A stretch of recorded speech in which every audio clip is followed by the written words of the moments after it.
but weather across the nation is leaving many families grounded. A TikTok video leads to Zion police arresting a woman, and we're going to show you why that one video led to felony charges. And lawmakers may still be on their holiday break, but what awaits them could be another potential government shutdown. Uh-oh.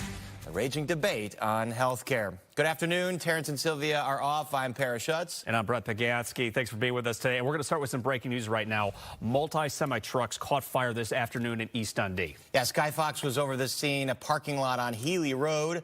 Officials say at least 3 semi-car haulers were involved, along with vehicles on the trailers. The cause? A mechanical failure on an unattended semi that was left running. No injuries are being reported. And Paris was just talking about this. Some expect today to be one of the busiest travel days of the year. Whether you're driving or flying, winter weather could impact your plans. But so far today, there have been 45 cancellations at O'Hare and 10 at Midway. The fog advisories this morning played a very big role, but nationwide, winter weather alerts have been issued for nearly 60 million Americans across the Midwest and the Northeast. A little late for Christmas here. Meteorologist Mark Strell has our first look at the forecast. No white Christmas, but maybe a white post-Christmas weekend? Not really too worried much about snowfall. If we do see any snowfall, it'll come late Sunday night into early Monday morning, and even then, not overly concerned. You know, we're talking about cars, we're talking about travel. These are the road conditions across the Midwest. If you are traveling by car, you'll run into some slick roads across the lower peninsula of Michigan. You get some rain across southern and central Wisconsin with snow and ice up to the north. Other than that, we're looking pretty good as we go into the weekend. We will have temperatures that stay mild. 40s and 50s all weekend long until that colder air moves in Sunday night. Visibility has greatly improved. We're in pretty good shape. The worst visibility in Woodstock, 3.5 miles. Shouldn't impact any problems, any travel issues that you have there. Flight delays, not a problem here across our part of the world. The impactful weather mostly in the Northeast New England from basically the mid-Atlantic states back up through New England and even New York City. Expected to see some significant snowfall coming our way, at least significant for them. Temperatures right now staying mild. We're in the 40s this hour. We've got more 50s to come this weekend before a fundamental change. I'll tell you about that coming up. All right, that mild weather continues. Thanks, Mark. And felony charges have been filed against a TikToker accused of live streaming on social media at the time of a fatal accident. The Zion Police Department identified the woman as Tanisha McCarty-Roten. A mugshot was not immediately available. But this is a picture of the victim, 59-year-old Darren Lucas. According to a press release, on November 3rd, she was driving and live streaming herself on TikTok when she struck and killed Lucas, who was crossing the street. She remained at the scene and cooperated with officers. After the incident, police received tips from the public regarding a TikTok video allegedly showing McCarty-Roten live streaming behind the wheel before suddenly screaming and claiming to have hit someone. She was arrested on Tuesday. And Christmas marks 1 month since 59-year-old Daniel Davis from Blue Island vanished. Yeah, the search has intensified with more people than ever actively looking for him, both on the ground and online. And Leslie Moreno spoke with his daughter. And Leslie, she told you about everything that they've been doing to try to find him. Hey guys, good evening. Yeah, family says they still don't have any clear answers as to where he could be. What they do say is that this is completely out of character. Police say 59-year-old Daniel Davis was last seen on November 26th, so exactly a month ago from today. Since then, several reported sightings have come in, including security camera footage showing a man believed to be Dan walking through neighborhood yards and alleys near Union Road. Police do say he appeared to be confused. Early on, his family thought he may have fallen into the Calsac Channel. The Blue Island Fire Department searched the river using a boat and sonar equipment, finding no signs of Dan. Tonight, his daughter says Dan was involved in a car accident the day he went missing as he was on his way to work. Family says he seemed fine and still went into work. However, family believes that accident may have caused him to be disoriented or possibly injured because it's really the last time he was seen. His daughter has since created a Find Dan Davis Facebook page where more than 15,000 members are actively looking. It's been a month since we've last seen him in the area, and it's hard to tell what's happened with him at this point. I wouldn't be shocked if he wasn't in Blue Island anymore with how many eyes and how many people we have out every day. Like, the whole town knows at this point and has been keeping an eye out. So he might. We don't suspect any foul play is happening, if that's what you're asking. But yeah, the biggest danger is probably just that his mental state, you know, with him being medically impaired, either with a stroke or a fall or whatever is happening in his head. Like, that's probably the biggest danger to him because he clearly doesn't have a sense of where or who he is. The family says the hardest part is not knowing where he is or what condition he may be in. They are urging people to call police if they have any information. The family is also offering a cash reward for any information or surveillance of him. We'll have all those details online on fox32chicago.com. For now, reporting live here in Blue Island, Les Moreno, Fox Chicago. Leslie, thanks a lot. After designating Nigeria as a country of particular concern over Christian genocide claims, President Trump has threatened military action. And you may have seen this on Christmas night. He announced the launch of fatal strikes, and Stephanie Bennett shows you why some have mixed feelings about it. And sends a signal that no longer is it acceptable to mistreat Christians and to persecute them anywhere in the world. President Trump announcing he launched airstrikes in Nigeria on Christmas night, calling them, quote, powerful and deadly, and a direct response to the killing and kidnapping of innocent Christians. The strikes targeted ISIS militant camps in northwest Nigeria after weeks of warnings from the White House. They're killing record numbers of Christians in Nigeria. I'm not going to allow that to happen. The Trump administration posted this video to social media late Thursday, showing a single missile launch off a U.S. ship. Nigeria has been battling multiple armed groups for years, and security forces there are often overstretched and outmatched. The country's military does conduct their own airstrikes, but militants easily move to new locations following the attacks and often use hostages, including school children, as cover. In Nigeria Friday, there has been mixed reaction from locals about U.S. involvement. If American mission in Nigeria is to take away the terrorists, it's a very good thing. If America is helping Nigeria to do that, they welcome development. We in Nigeria should appreciate America for doing that for us. The government, the military we have can solve this issue. So we don't need the help of the United States. Nigeria government is good and can handle this.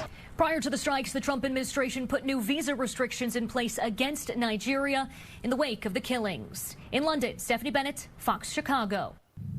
Ukrainian President Volodymyr Zelensky will meet with President Donald Trump in Florida on Sunday. Zelensky said the meeting will focus on security guarantees for Ukraine. And he said Ukraine's 20-point peace plan, which is also under consideration, is about 90% ready. And there is another push to end the 4-year-long war after Russia invaded Ukraine. Now, earlier this week, Zelensky said he had a good conversation with U.S. Special Envoy Steve Witkoff and Jared Kushner. All right, so we know that Groundhog Day is like 2 months away, but we could be headed to another federal government shutdown, and it's all about rising health care premiums. In fact, COVID-era subsidies from the Affordable Care Act expire January 1st. That means millions of Americans could end up paying up to 114% more for their health care premiums. And you may remember in July, President Trump signed the big, beautiful bill that cut funding for Medicaid and ended ACA subsidies. House Speaker Mike Johnson says lawmakers will take up a discharge petition when they come back on January 6. However, Democrats call it a shell bill. There is no guarantee right now that it'll pass. Access to high-quality health care can't simply be a privilege. That's only available to the wealthy, the well-off, and the well-connected. The latest Fox News polling shows that 85% of registered voters are extremely or very concerned about the price of health care. That's up 5 points since 2023. The majority of voters are Democrats and independents. However, about 43% of Republicans feel concerned about those health care prices as well. And there's still a possibility we could have another government shutdown. As we mentioned, the government is currently funded only through January 30th. The last shutdown ended on November 12th after a record 43 days. And 2026 is also an election year. Right now, there is a combined total of 55 House members and U.S. senators who are either retiring or running for a different office. And one of those retiring is Senator Dick Durbin. So right now, there are 18 candidates who are considered active with the Illinois State Board of Elections for that open U.S. Senate seat, including 11 Democrats and 7 Republicans. And you will also decide who will be the next governor and lieutenant governor of Illinois. Governor J.B. Pritzker is running for a 3rd term and will be unopposed in the primary. The Board of Elections show 6 active candidates will be running in the Republican primary for governor. And so many congressional races as well. 2026 the focus, but it's not stopping the speculation for 2027 and the race for Chicago mayor. The Daily Herald reports today that Northside Chicago Congressman Mike Quigley has raised big money from some major donors. He has publicly said he's weighing a run for the 5th floor. Quigley has separate political organizations for his congressional run and a potential mayoral run. The Daily Herald reports he has raised $1.2 million for the former and $115,000 for the latter.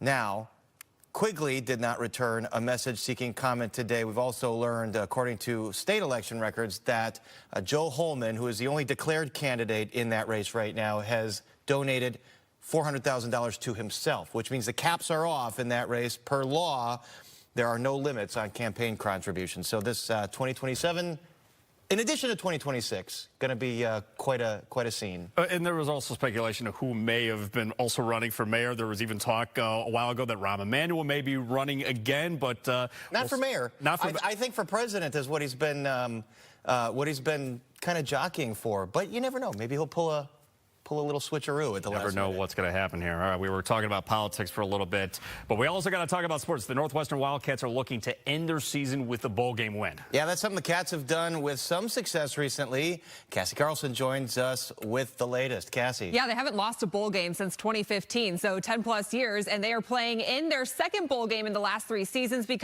and David Braun becoming the first head coach in Northwestern football history to do that. Their 5 straight bowl wins is tied for the 3rd longest streak in the nation heading into this game. They're taking on Central Michigan in the game above Sports Bowl at Ford Field in Detroit, and the offense was optional early on until the Cats defense provides a spark. Braden Turner with the pick sets up Northwestern inside the 30, and then just a few plays later, it's going to be Preston Stone who's going to find Griffin Wilde from 23 yards out, one of 2 touchdowns on the day for Wilde. The Cats would go on to force 2 more turnovers and score on each of them to go into the half up 21-0. Second half, how about another turnover? Braden Turner does it again, this time for a scoop and a score.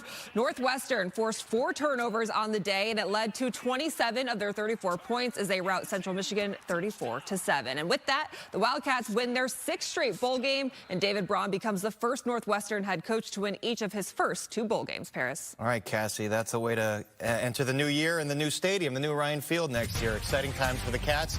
Well, railroad history is cemented into Chicago's identity. All right, still to come right here, the historic Pullman train experience. We're going to take you inside this free interactive family event. And the holiday season continues with the start of Kwanzaa. Look at the local celebrations. And flu cases are on the rise once again in the United States. We're going to show you why this new strain is different and what you can do to protect yourself.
Welcome back, everyone. Some call this the super flu. More people are going to the hospital and the emergency room because of a strain of the flu called H3N2. And you got to keep this in mind. This virus can be more contagious, and the regular symptoms that you have, like fever, cough, body aches, and fatigue, will feel even worse. Yeah, this strain is also known as the subclade K variant.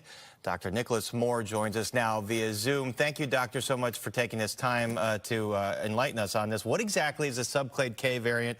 How is it different from other flu strains? Well, thank you. That's a really great question.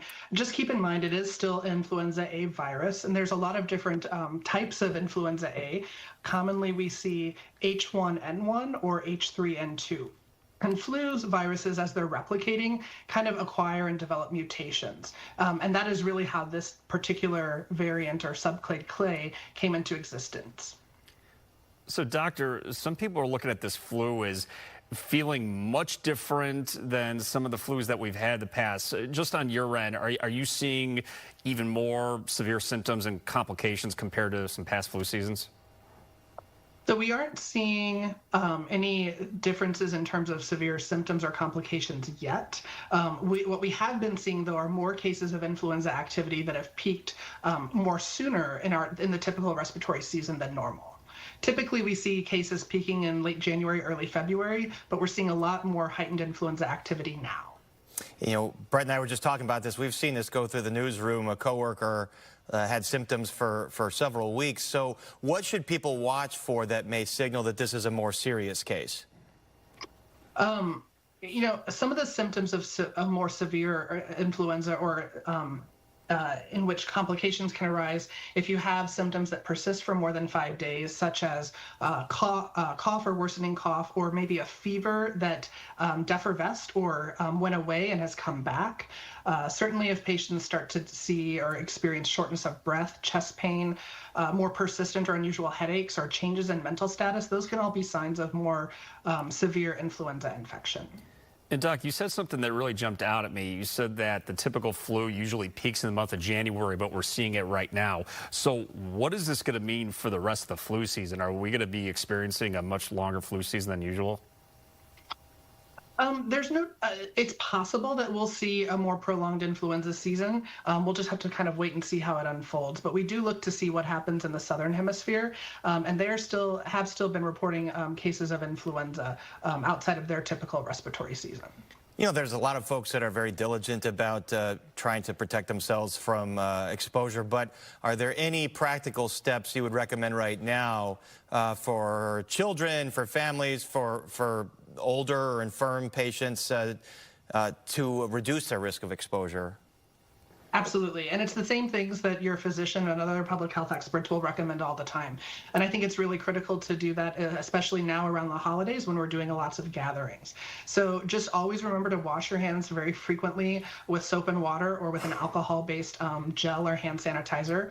And try to minimize touching your eyes, face, and nose as much as possible, because that's the primary way of which we get influenza. If you're going out into really crowded or overcrowded spaces, you can wear a cloth or mask to help protect yourself. And then, of course, if you do develop symptoms of respiratory infection or influenza-like illness, stay home from work or school if you're sick. Just had another thing. Is COVID complicated things with this new strain? Because even during COVID, it was still at that time where we really didn't know if it was the traditional flu or if it was COVID. Is this sort of complicating everything, since COVID is certainly out there still? You know, we're just in peak respiratory season right now. So influenza, COVID, RSV, and other viral causes of upper respiratory disease are all circulating. And really, you won't know unless you're tested by your physician, or if you do an over-the-counter or point-of-care test at home that can test for influenza or COVID. So it's really, yeah, it's really hard to know the difference sometimes. And we were just talking about this before we came back from break, but it is not too late to get the flu shot, is it? No, it's never too late to get the flu shot. All right, Dr. Moore, thank you so much for joining us and giving us that insight just to how everybody can protect themselves. Because, yeah, it's certainly going around, just we were talking about in our newsroom. So just everyone be safe out there. All right. The other thing that we got to talk about here is this weather. You know, we were talking about this last night. I don't know what season it is right now. And some had said it's like kind of like a light fall, maybe even a spring, especially with the fog that was in the air earlier this morning. All I know is if you're not sick with influenza, it's a nice time to get outside and enjoy a post-Christmas stroll around town. It's going to be a good weekend for that. We've got very mild temperatures coming up this weekend, 40s and 50s. We're going to be cloudy but dry tomorrow. We're certainly mostly dry here at the moment, very mild with temperatures in the 40s, 44 degrees at O'Hare and Aurora. You can see 40s from the Illinois state line all the way down through central Illinois.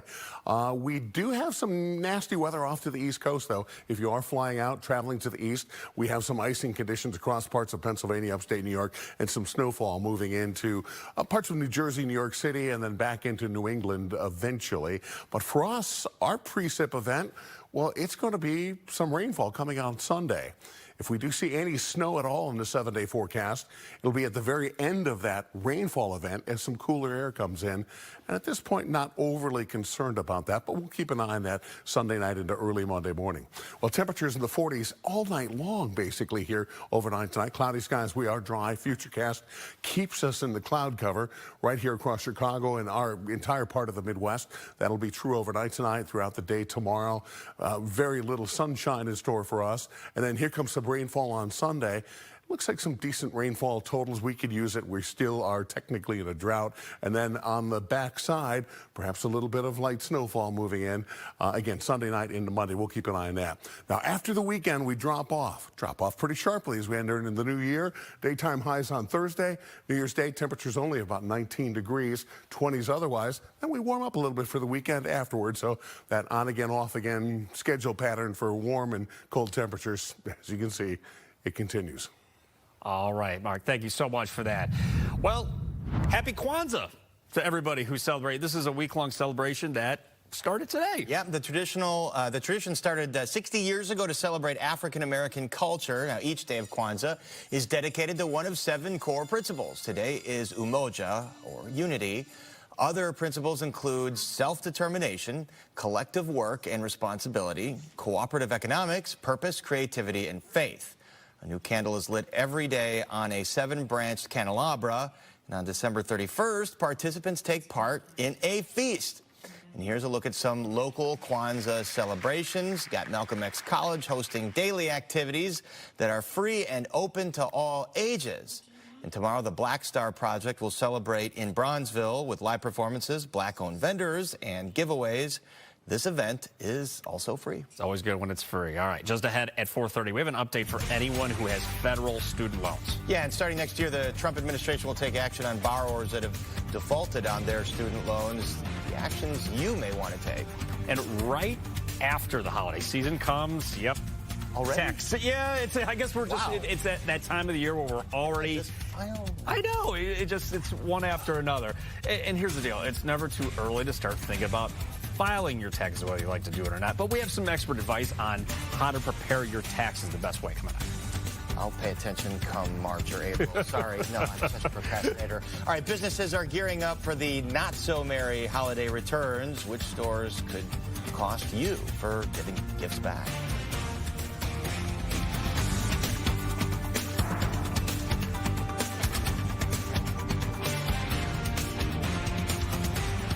Are you ready to...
The big Christmas Eve jackpot went to Arkansas, but 3 Illinois Powerball tickets scored $50,000 each. The winning numbers in Wednesday's drawing were 4, 25, 31, 52, 59, and a Powerball number of 19. The Illinois tickets were sold in St. Charles, Harwood Heights, and online. Wonder if anyone got those tickets in their stocking. I kept checking my tickets, and I bought some for my family. Right. I think there were a few winners, so it was like maybe $15 or $24 here and there.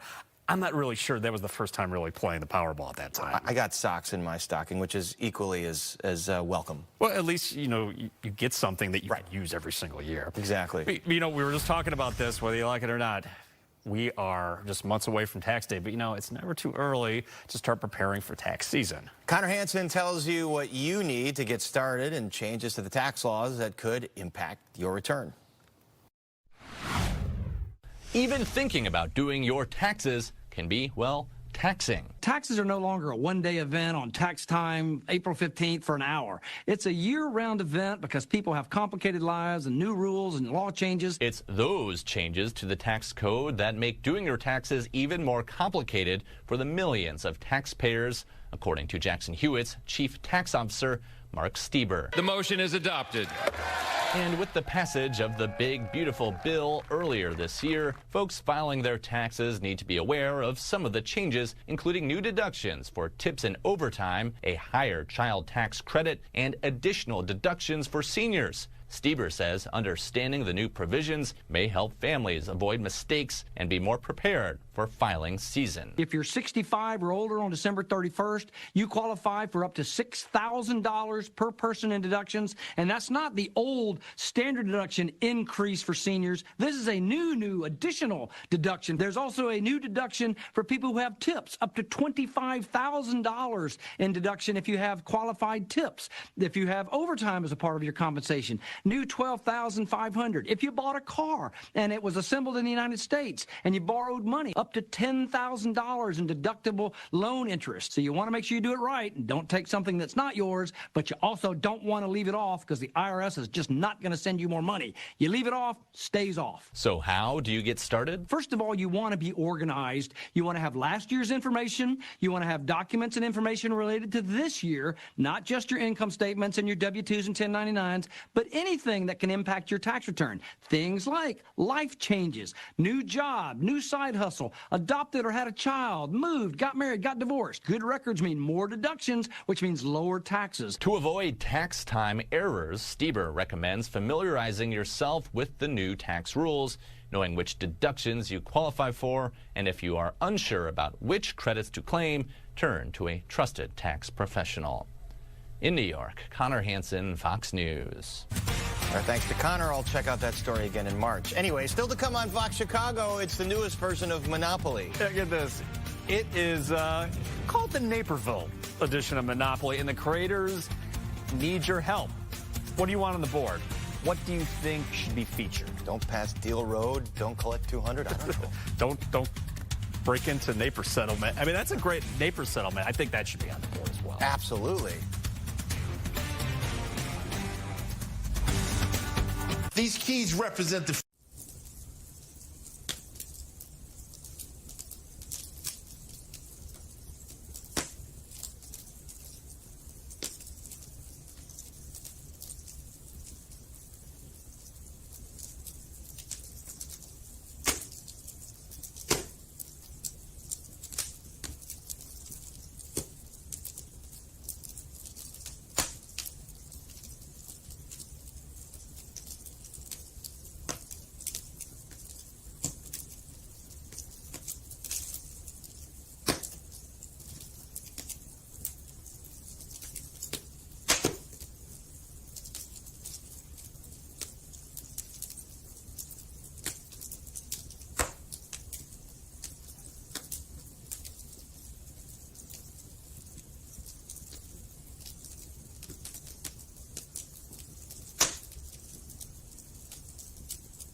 Right now at the bottom of the hour, oh Christmas tree, what shall you do? Not that the holiday is over. I know a lot of folks keep that Christmas tree as long as they can until those needles start rusting. All right, millions of student loan borrowers could soon see smaller paychecks. The date is set for wage garnishments to start. And we're also going to show you what President Donald Trump is considering to make homes more affordable for you. But first, your brief winter warm-up may be short-lived. Here is Mark with a look at the forecast. So, Mark, get out the next couple of days if you want to avoid having to wear 10 layers, huh? Yeah, well, especially tomorrow, because Sunday it's going to be mild, but we're also going to get some rain on Sunday. Rain we could very well use. And then after that, Monday, Tuesday, Wednesday, Thursday, it is going to get cold again, but not brutally cold. We should be in the 20s for the most part for daytime highs. Winds fairly light. They're coming out of the north and out of the northwest, keeping us dry here this evening. Satellite and radar. A lot of cloud cover around. We're stuck in the clouds overnight tonight, stuck in the clouds throughout the day tomorrow. At least we're not dealing with this. This is snow, sleet, and ice affecting parts of New England, especially around New Jersey and New York. For us, we just have the clouds. We're cloudy, we're dry. That is until Sunday when we see the next batch of rainfall start to slide our way. And that comes just before a cool down early next week. More on that. I've got the 7-day forecast for you coming up. All right, so Mark, we might be stuck in the clouds, but your forecast is clearly grounded here on land. So Christmas is over. Businesses are ready to start facing the inevitable. You know, today is all about returns and exchanges. I never heard this before, Paris. Some call it Returnuary. I don't know. This is the first that I've heard of that. I guess it's a new thing. Maybe is this like dry January, Returnuary? You got to do a bunch of things in January. I think the kids are saying it now. Well, anyway, the National Retail Federation says January is the peak time when many of us return and exchange gifts. So it reported that companies expect people to bring back about 17% of its holiday sales. So Adobe Analytics said the most common items we bring back include things like clothes, shoes, and even electronics. So what's the top reason why we bring it back? It's the wrong size. That makes sense. If you plan to mail back a holiday gift, take note. Some major retailers are no longer offering free returns. Macy's now charges about $10 for mail returns, unless you're a rewards member. TJ Maxx and Marshall's charge around $12, while JCPenney, American Eagle, and J.Crew have fees ranging from $4 to $8. In many cases, the fee is deducted from your refund, but you can avoid the cost by returning items in person. And you may have heard the saying, there's no place like home for the holidays. It may not feel that way, especially when it comes to interest rates. So Doug Luzader shows you why home affordability is still a very big issue going into next year. 1, 2, 3. Huge real estate deals may be second nature to Donald Trump, but it's the smaller ones that most of us make that are keeping the White House economic team up at night. We've got a list of things that we're going to present to the president. The president's chief economist teasing what he says will happen in coming days as the administration mulls over what to do about home affordability. I expect that most of us are going to be down for a big chunk of the week after Christmas at Mar-a-Lago, going through all the plans for next year. And definitely we have a big list of housing ideas that have been vetted very carefully by the cabinet secretaries to present to the president in a week or two, and we'll see which ones he picks. Some ideas already floated include a 50-year mortgage. That would reduce monthly payments, but it could also effectively lead to a lifetime of mortgage debt with massive interest costs. Another idea, portable mortgages. If you already own a home and don't want to move because you locked into a super low rate a few years ago and don't want to lose it, portability could allow you to carry that existing loan to a new house. Some people who are empty nesters are living in a 6-bedroom house. They don't need that much space, so it's going to open up that inventory for a growing family. But that could also trigger a demand spike, causing home prices to go up even faster. And that's the challenge for the president or anyone else trying to make homes more affordable, the unintended consequences of tinkering with the real estate market. In Washington, I'm Doug Luzader, Fox News. Millions of student loan borrowers could soon see their paychecks shrink as the federal government prepares to restart wage garnishment for people in default. Under federal law, the government can seize up to 15% of a borrower's disposable pay if they have defaulted on federal student loans without ever going to court. But disposable pay can include things like bonuses, overtime, sick, and even vacation time. The Education Department says it'll mail about 1,000 notices to borrowers the week of January 7th, with more going out every month. Borrowers will then have 30 days to respond before the payments start, and during that time they can try to set up a payment plan or raise objections. Well, if you invest in Bitcoin, you got to listen up here. Bitcoin stock went up for a short time today during this usually slow trading period because, after all, it's right after Christmas. So if you bought the stock, you could have sold it today for about $88,000. And market experts think it was a flash event. They pointed to a few deciding factors here, including an imbalance of buy and sell orders. So prices went back to normal. And it really just proved how unpredictable crypto markets can be during this very, very slow time. And the U.S. Postal Service is planning to raise shipping rates in the new year. Priority Mail would increase nearly 7%. Priority Mail Express would go up 5%. And Ground Advantage service nearly 8%. The post office says the increases are needed because of budget shortfalls. If approved, the new rates would take effect January 18th. Weight loss drugs like Ozempic and Wegovy aren't just helping people slim down, they're also cutting grocery bills. A new study from Cornell University found households using these drugs spent about 5% less on food over 6 months, with higher income households seeing an 8% drop. The biggest decreases were in ultra-processed snacks, while spending on healthier foods like fruit, yogurt, and nutrition bars went up. Well, that makes sense. If you're not as hungry, you're not spending as much on food. All right, the game Monopoly. Of course you know that game. There have been many renditions of the board game. Yeah, pretty soon, Naperville is going to have one as well. So Hasbro and Top Trumps USA is developing a Naperville version of Monopoly featuring local businesses there, nonprofits, and landmarks. So if you live in Naperville or own a business there, developers want to hear from you. So what should be included on the board?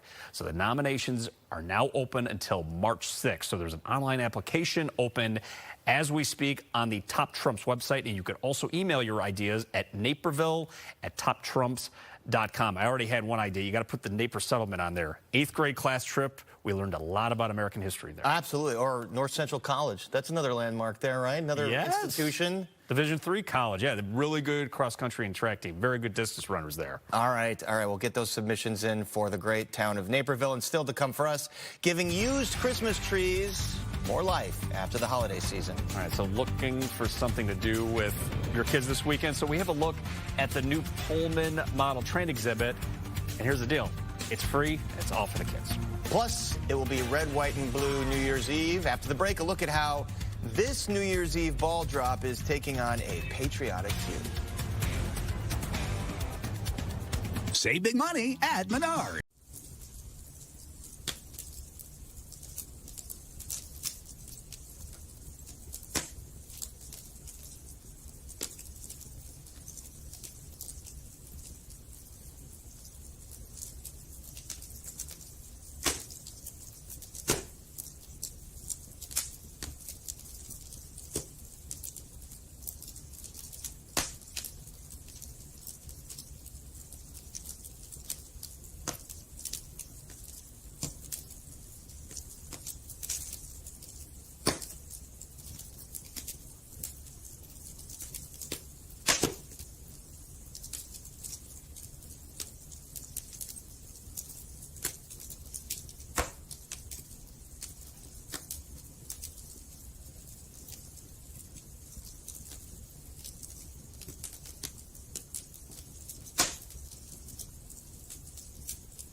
Well, today you had an opportunity to see what the New Year's Eve display is going to look like in Times Square. Chelsea Torres saw the sneak peek up close and is live in Times Square. Chelsea, what can we expect this year? Paris, Brett, you can expect another celebration really just after we celebrate the new year. Times Square organizers, along with America 250, really decided to kind of bring in the new year with a patriotic style. So 4 minutes after the ball drops on midnight on New Year's Eve, you're going to see that ball relit to red, white, and blue. You'll also see thousands of pounds of red, white, and blue confetti, a video, some fireworks show, and it's all part of just the many events that they're celebrating this year. So we have this New Year's Eve in 2025. We also have July 3rd. It is the first time ever that Times Square is doing a ball drop outside of New Year's Eve in the over century that they've been doing this. So we're bringing in July 4th here in Times Square again, and then we're closing out 2026 back here again on December 31st of next year. Each numeral stands 7 feet tall, illuminated with more than 140 LED lights per number. Organizers say this will be the first time the numbers will display different colors and patterns, matching the choreography with the design on the New Year's Eve ball. Some people tell me they're ready to see the new design and look forward to the ball drop every year. Coming to New York for New Year's it's the ultimate experience. We always watch the ball drop, so it being here for New Year's, I just like it. I just think it's cool, all the colors and all the people who come out.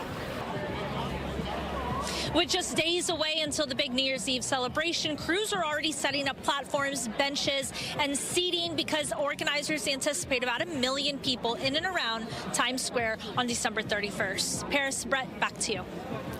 Oh, thank you for that. And it looks like a lot of people are already there right now getting a sneak preview. But, you know, many of you are going to be partying into the new year, including right here on Fox Chicago. So be sure to join Fox Chicago's Jake Hamilton and Anita Blanton live from Town Chicago nightclub to ring in the new year. Well, that'll be a party. The celebration will include performances by Bun B, Cupid, Cleo Fox, and more. What, no Paul Anka? No. Fox Local New Year. It's not New Year's without Paul Anka. Fox Local New Year's Eve Live. The party starts at 10 p.m. on Fox 32 and Fox Local Chicago. No Frankie Valli in the Four Seasons either. I guess they're looking for a certain key demo there. I think he's still around doing it. The young people, all this stuff comes around, this music. It's cyclical. He's still playing. Yeah. Still playing. But, you know, the most wonderful time of the year is also considered to be one of the most wonderful times to recycle. Absolutely. Coming up, we have a look at how you can keep your holidays from going to waste. If you want total health care from a provider you trust, hi, Blair. Right in the palm of your hand, if you want soup, sweatpants, and zero in-person contact, if you want wellness wherever, our virtual primary care delivers with great website manner. No worries. So choose your doctor from our profiles and enjoy the healthiest online relationship you've ever had. House calls have evolved. Advocate Healthcare. Welcome to San Diego.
Christmas is over, and this is just a reminder to not let the holidays go to waste. Yeah, that's because on average from Thanksgiving to New Year's, household waste goes up by more than 25%. So the extra holiday items contribute to 1 million additional tons of trash, which goes into landfills every single week. So these are the biggest culprits: cardboard boxes, greeting cards, and wrapping paper. You could recycle all of them, and you could also recycle your real Christmas trees.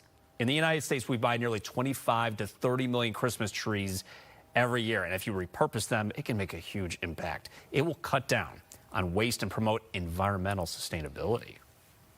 This way it's getting mulched, and then they'll use it on the garden, the community gardens here. For fire safety reasons, once you start to see the needles turn brown and drop, it's probably a good time to take your tree out there.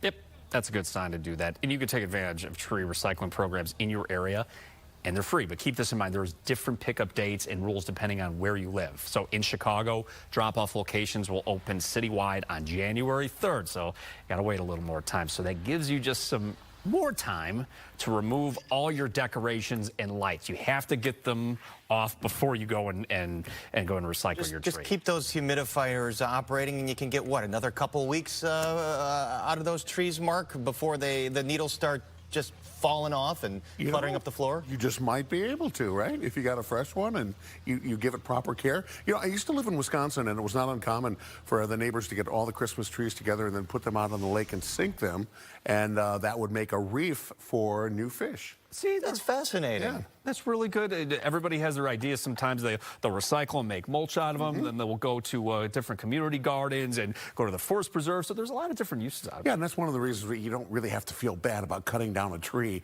because trees are completely replenishable and recyclable. They grow more every year. Yeah. I like all the stuff that you're teaching us right here, especially Christmas trees. Yeah, especially on Christmas tree. Yeah. There's probably got more tips online that you can always give to them. Absolutely. Here's what's going on right now. We do have some clouds. We are dry. Temperatures overnight tonight not falling far from where we are now. Under cloudy skies, we'll be in the upper 30s for the most part overnight tonight, and back up into the 40s tomorrow before 50s come our way on Sunday. Cloudy skies right now. We are dry across our part of northern Illinois, our part of the Midwest, basically. The nasty weather is off to the northeast and into New England. Winds out of the north-northwest now at 10 miles per hour, makes our 44. Feel more like the upper 30s this hour. But wind chill's not much of a factor as we go into the weekend.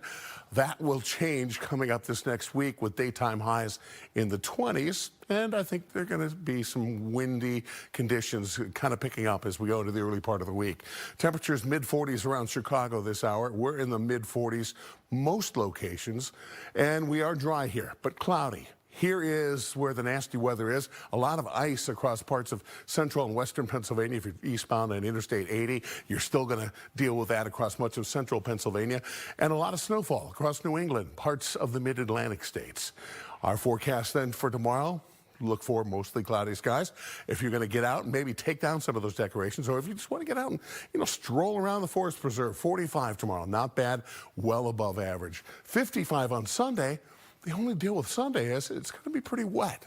Some wet weather coming in. We dry out for Monday, but the temperatures fall off sharply into the mid-20s. We stay in the 20s for most of the week, and by New Year's Day, I think we could have temperatures only topping out in the upper teens. We'll keep an eye on that for you. All right, cloudy skies not only here, but just about everywhere, and that's just before the rain moves in. Let's take you through. This is Saturday night. Really into Sunday, that's when the rain really gets kicking going, and it looks like we can see some decent rainfall totals coming our direction, and the ground is warm enough. I think we will soak up some of this moisture, which is definitely well needed. Well, as this kicks out, there could be a little bit of snowfall on the backside. You see the forecast models. There's a couple little splotches of blue there indicating a little changeover. Not going to be a major snowfall event, but if we do see any snow, it will be Sunday night into early Monday morning. So tonight, 39 degrees the overnight low temperature. Look for light winds, maybe some patchy fog very late tonight into the early morning hours.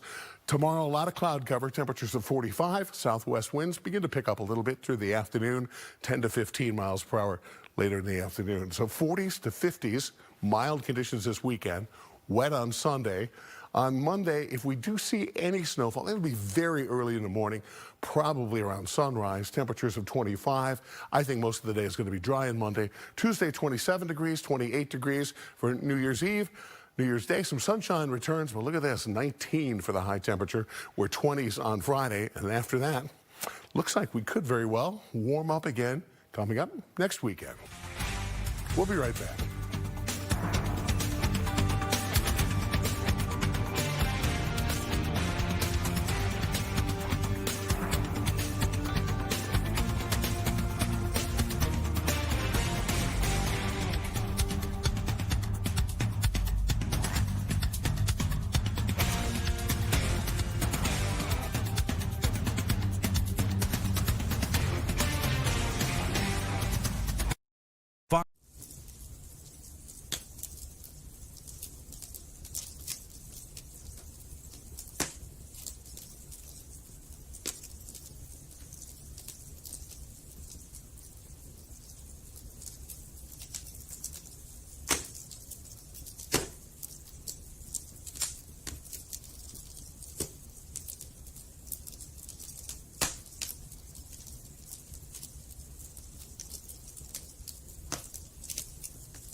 Hi, everyone. I'm Luke Canellis with your Portillo Sports Minute. It always sounds good. Joined by Cassie Carlson here in studio. That San Francisco offense rolling right now. They've won 5 games in a row. They have not lost since the beginning of November, and they're averaging over 34 points a game. But the Bears have had 2.5 days more of rest than San Francisco. Will it be a factor? It might be, but I think you look at San Francisco. They have Kyle Shanahan as their head coach, one of the best in the league, alongside Ben Johnson. They haven't punted in the month of December, and in those 5 games that they've won, they've all been by double digits. Brock Purdy, NFC Offensive Player of the Week. I think this defense is going to have to come up huge in the red zone in a second straight game. 8 touchdowns for Brock Purdy, just 1 interception the last couple of weeks, and we haven't even talked about Christian McCaffrey, who's on the verge of not only rushing for 1,000 yards, but also receiving for 1,000 yards as well.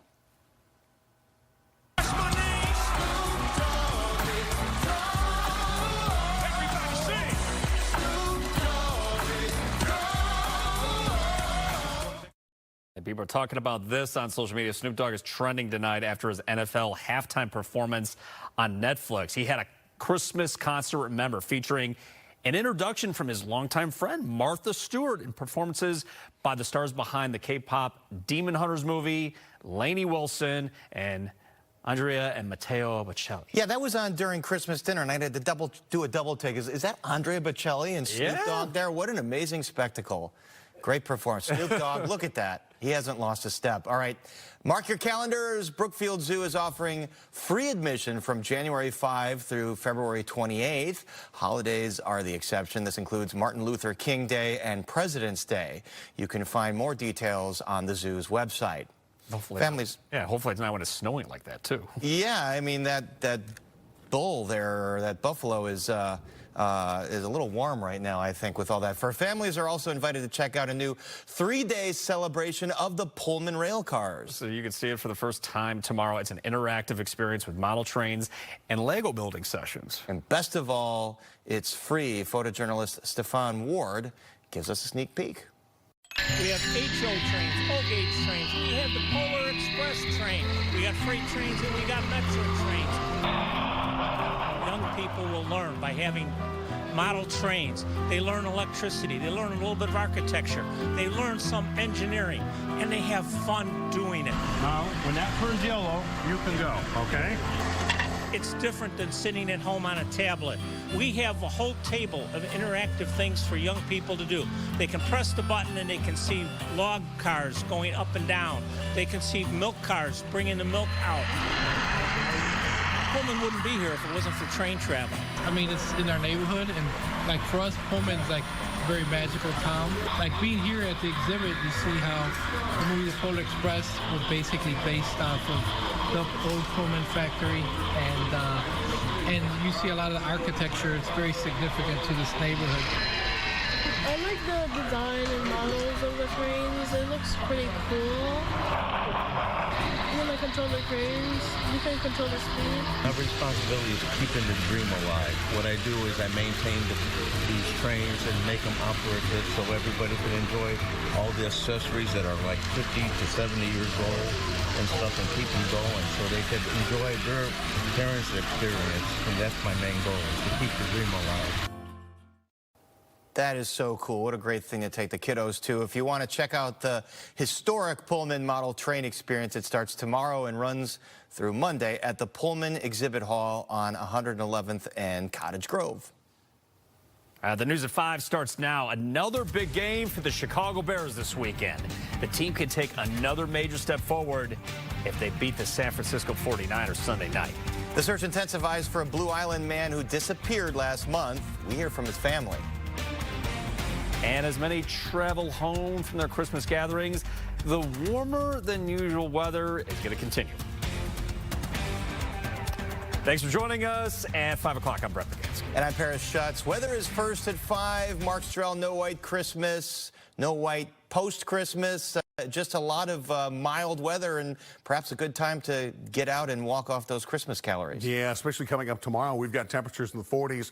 We're dry tomorrow. Some rain moves in on Sunday. If you're traveling back home tonight or early in the morning, the only travel problems on the roads are across the state of Michigan. A little bit of wet weather, some icy conditions up near Sheboygan and further north. But here locally, we are in great shape. Our visibility was pretty hampered this morning with some tight visibilities and fog. But right now, everything's above 3 miles, so no major problems at the moment, and we'll continue to have decent conditions for the early overnight hours. We can have some fog later on tonight. Your flight delays, not an issue here locally. Any problems, mostly across the New York metropolitan area and parts of New England. We'll keep an eye on that for you as well. Temperatures in the 40s right now.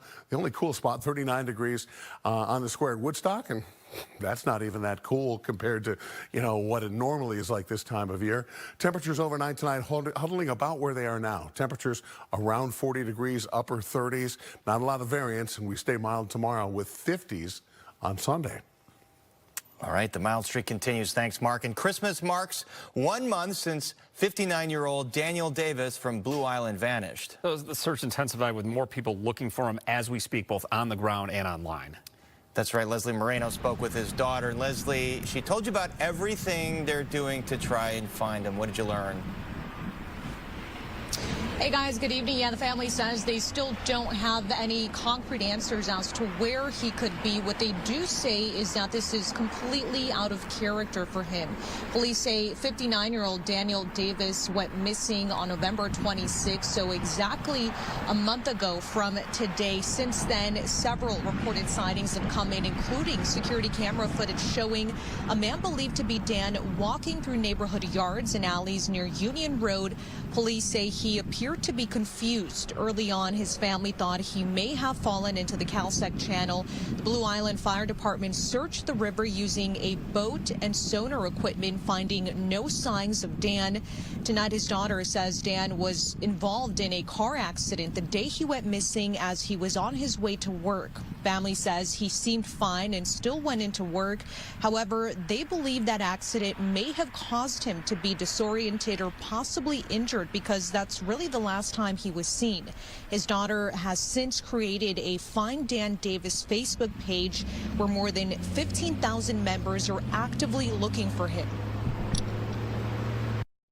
It's been a month since we've last seen him in the area, and it's hard to tell what's happened with him at this point. I wouldn't be shocked if he wasn't in Blue Island anymore, with how many eyes and how many people we have out every day. Like, the whole town knows at this point and has been keeping an eye out. So he might. We don't suspect any foul play is happening, if that's what you're asking. But yeah, the biggest danger is probably just that his mental state, you know, with him being medically impaired, either with a stroke or a fall or whatever is happening in his head. Like, that's probably the biggest danger to him, because he clearly doesn't have a sense of where or who he is. And family says the hardest part is not knowing where he is or what condition he may be in. They continue urging people to call police if they have any information. The family is also now offering a cash reward for anyone with any information, again, as well as any surveillance footage of him. We'll have all those details on fox32chicago.com. For now, reporting live here in Blue Island, Leslie Moreno, Fox Chicago. He sees that. Leslie, thank you for that. Well, multiple cars caught fire in a parking lot in East Dundee. So you're seeing Sky Fox over the scene on Healy Road. You can see several cars burned. So law enforcement said at least 3 semi-car haulers were involved, along with the cars on the trailers. So they said a mechanical failure on an unattended semi that was left running caused this. But so far, they haven't reported any injuries here.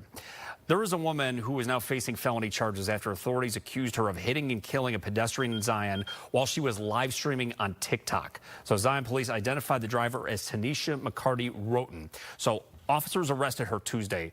So police say she was driving and live streaming herself on TikTok last month while she hit, as you're seeing right here, 59-year-old Darren Lucas. So officers said he had just got done working at a grocery store in the area when he tried crossing Sheridan at 33rd Street. So McCartney-Roten stayed at the scene and cooperated with police. So we also found out she had an 8-year-old in the car with her and allegedly refused to allow officers to search her phone when she provided a statement and submitted a blood and urine test. But after the crash, police said officers received tips from the public about a TikTok video that allegedly showed her live streaming while driving. It apparently shows her screaming and claiming to have hit somebody. Chicago police are looking for a tow truck driver they say shot at a woman after a crash.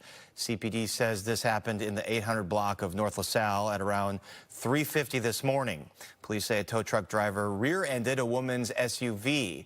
They say the driver then pulled out a gun and opened fire, hitting the woman's windshield. The driver then took off. No one was hurt, and right now there is nobody in custody. Well, the Chicago Bears are still riding high from the overtime thriller last weekend, but now the team has turned their attention to a team who has also won 11 games this season. We're talking about the San Francisco 49ers. So both teams clinched a playoff position, but both teams are still in contention for the #1 seed in the NFC playoffs and a first-round bye in the playoffs. You know, Caleb Williams reminded us this week that it's still a game and that experience of playing in the NFL should be fun. And we know it's easier to have fun when you're winning games.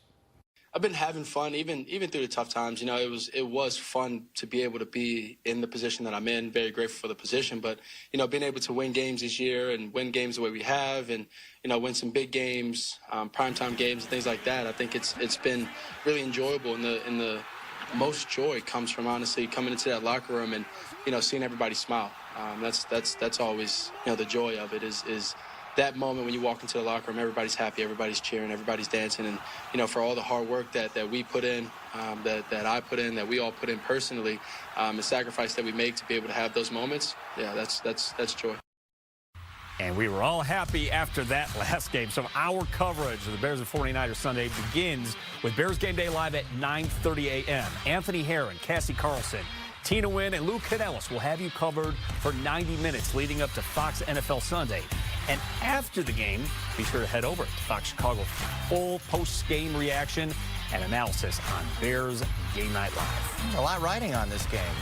It's just always an exciting time right here. If the Green Bay wins, the Bears have to keep up pace for first place. It always happens with the Bears where they're not on a lot of primetime games, and then they start flexing it when they get really good. And then it's always the season when they end up getting those primetime games that they don't do so well. So this is a good thing that they're flexing more games. Showing a good team for a national audience. Yes, good football. Can't watch that replay enough.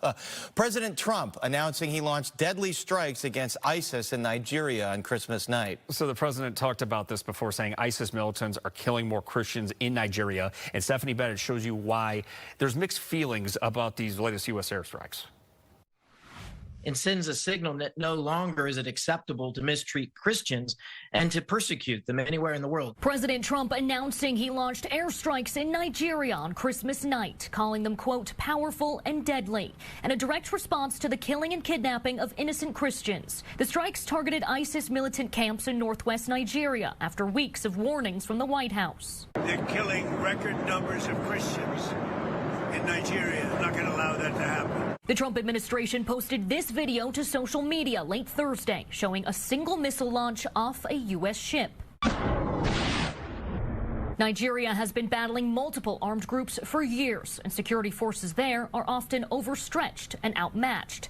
The country's military does conduct their own airstrikes, but militants easily move to new locations following the attacks and often use hostages, including school children, as cover. In Nigeria Friday, there has been mixed reaction from locals about U.S. involvement. If American mission in Nigeria is to take away the terrorists, it's a very good thing.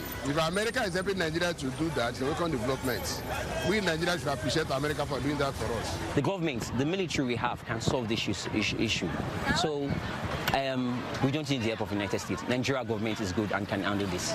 Prior to the strikes, the Trump administration put new visa restrictions in place against Nigeria in the wake of the killings. In London, Stephanie Bennett, Fox Chicago. Ukrainian President Volodymyr Zelensky will meet with President Trump in Florida on Sunday. Zelensky said the meeting will focus on security guarantees for Ukraine. He also said Ukraine's 20-point peace plan, which is under consideration, is about 90% ready. This is another push to end the 4-year-long war after Russia invaded that country earlier this week. Zelensky said he had a, quote, good conversation with U.S. Special Envoy Steve Witkoff and President Trump's son-in-law, Jared Kushner. There's some other news coming out of the White House today. Press Secretary Caroline Leavitt announced she's pregnant. So she posted on Instagram that she and her husband Nick are expecting a baby girl in May. So this makes her the first pregnant press secretary in U.S. history. Leavitt's first son, Nico, was born in July of last year. A senior White House official says Leavitt will not be leaving the job. And 2026 is going to be a banner year for elections and campaigning, but it's not stopping speculation and jockeying for 2027, because that's the race for Chicago mayor and when that'll take place. The Daily Herald reports that Northside Chicago Congressman Mike Quigley has raised big money from some major donors. He's publicly said he's weighing a run for the 5th floor. Quigley has separate political organizations for his congressional run and a potential mayoral run. The Daily Herald reports he's raised $1.2 million for the former and $115,000 for the latter.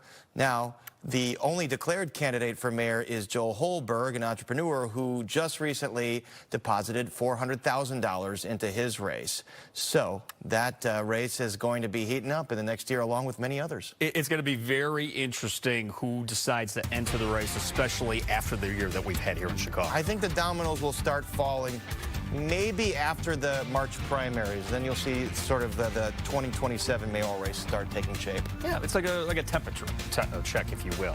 You know, millions of Americans are hitting the road and actually flying today.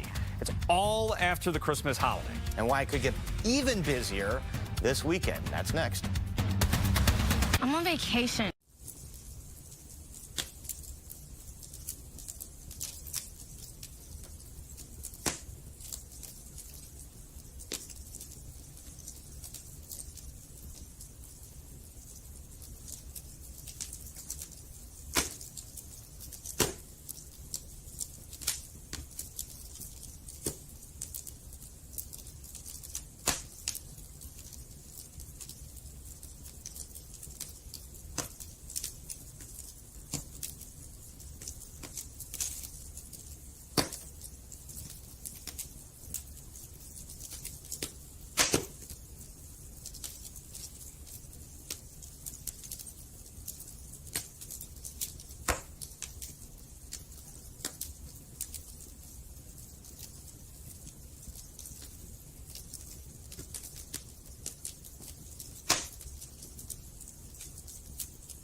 Millions of Americans traveling today to round out the holiday season. AAA says more than a third of Americans traveled away from home this holiday season. Asher Red is live in Smithsboro, Kentucky. All right, how's it looking out there right now?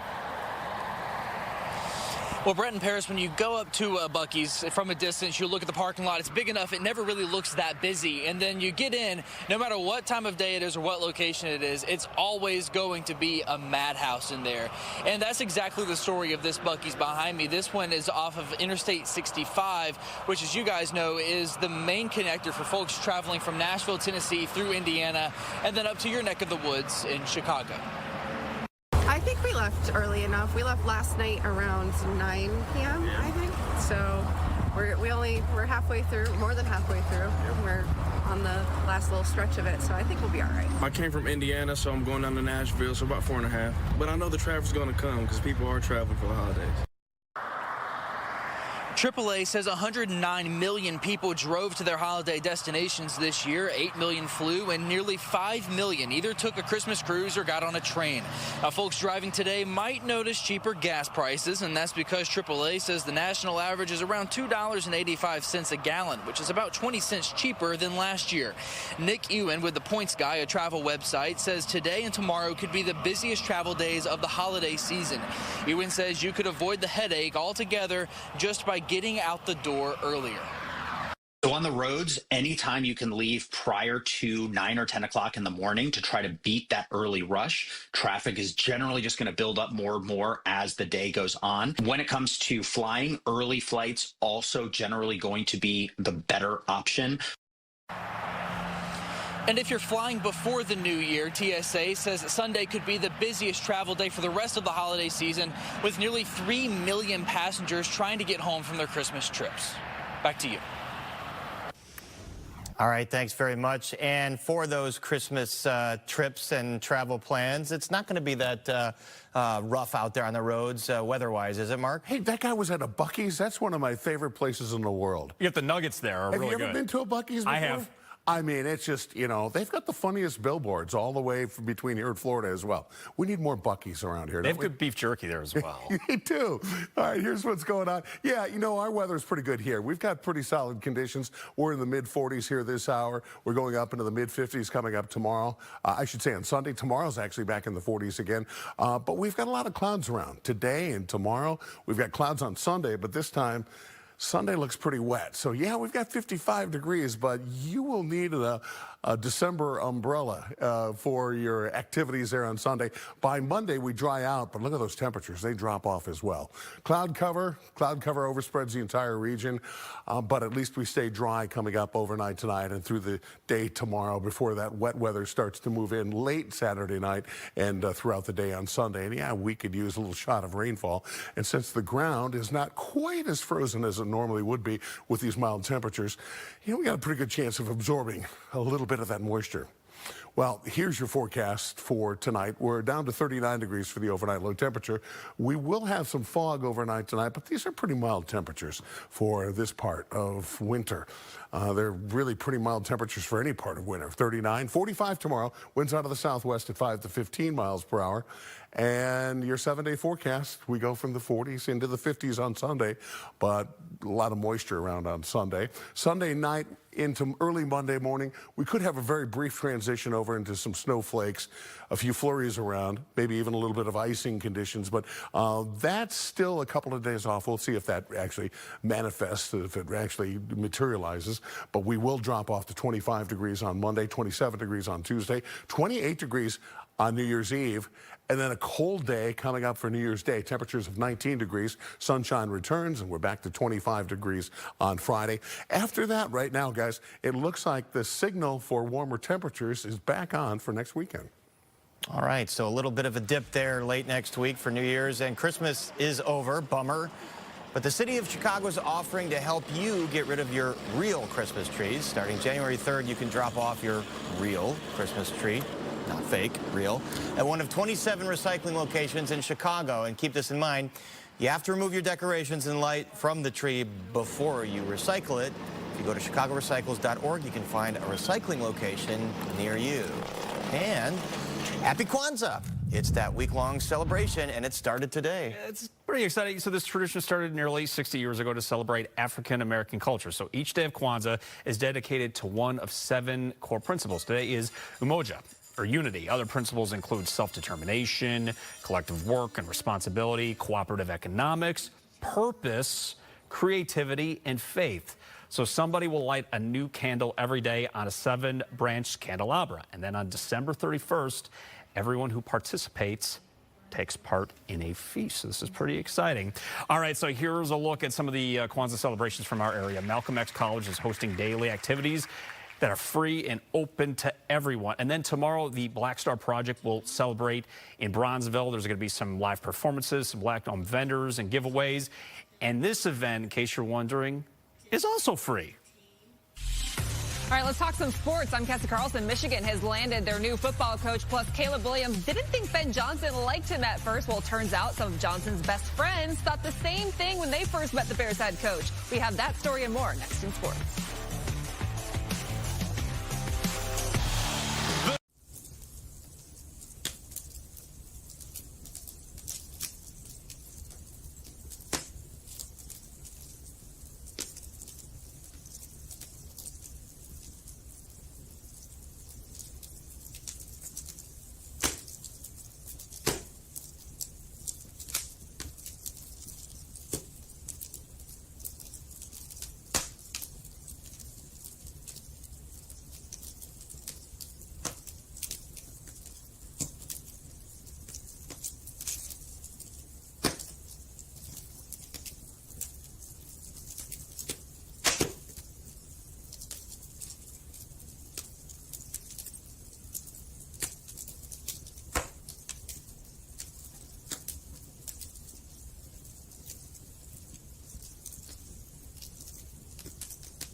Bears can clinch the NFC North with a win on Sunday against the 49ers or a Green Bay loss to the Ravens on Saturday, but they'll have to do it without Rome Odunze, who's missing a 4th straight game with a foot injury. Luther Burden is good to go, giving Caleb Williams back another weapon. Now, we learned this week that Williams was actually unsure if Ben Johnson even liked him at all early on in their relationship, but turns out that's common in Johnson's friendships.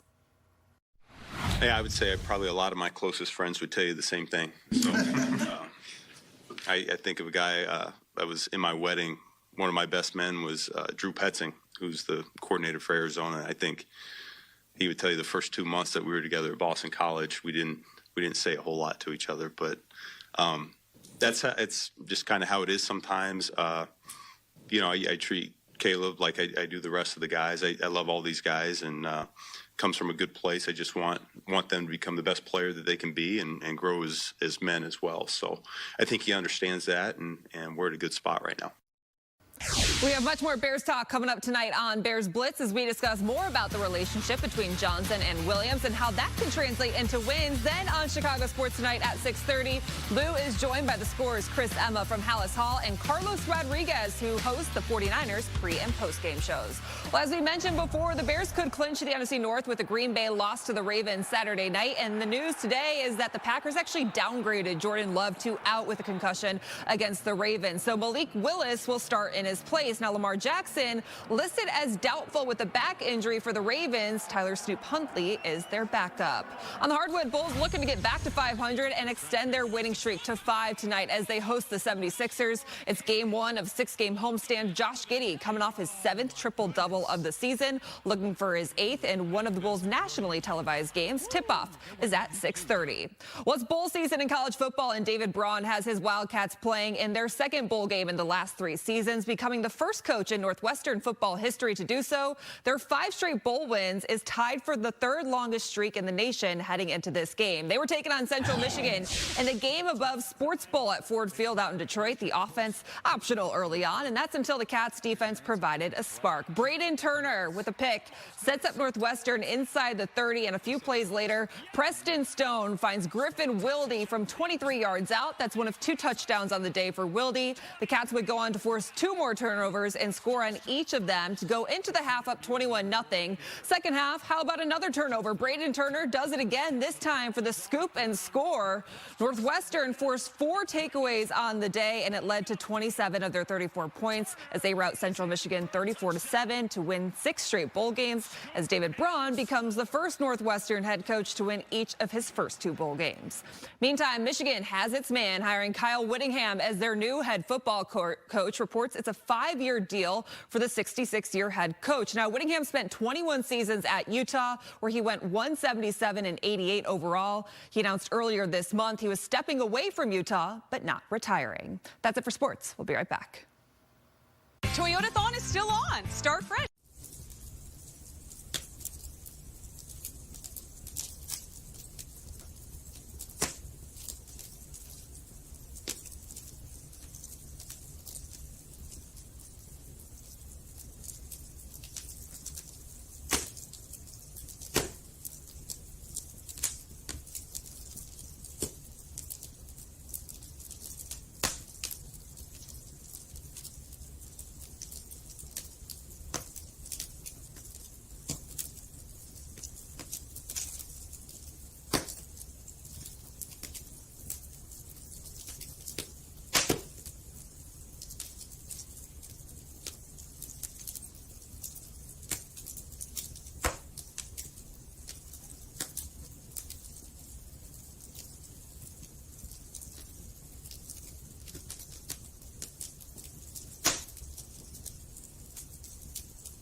Welcome back. We got one more check of the weather. Mark, it's pretty nice out there. It's really not bad. I mean, we're almost into January, and we're talking about temperatures tomorrow in the middle 50s. We're talking about mid 50s on Sunday.